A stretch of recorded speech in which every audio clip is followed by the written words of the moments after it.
মালদায় উচ্চ মাধ্যমিক পরীক্ষায় নকল আটকানোর প্রতিবাদে শিক্ষকদের মারধরের অভিযোগ ওঠে পরীক্ষার্থীদের বিরুদ্ধে। সেই চিত্র তুলে ধরা হলো আপনাদের সামনে।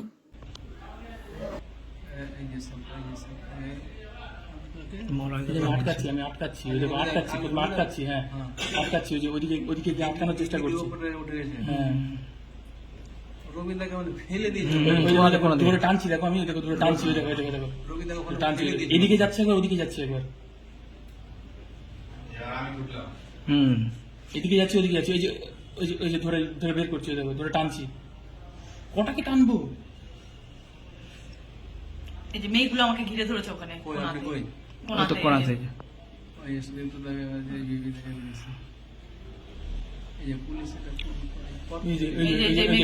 পুলিশ আসলো, আমি ঠেললাম।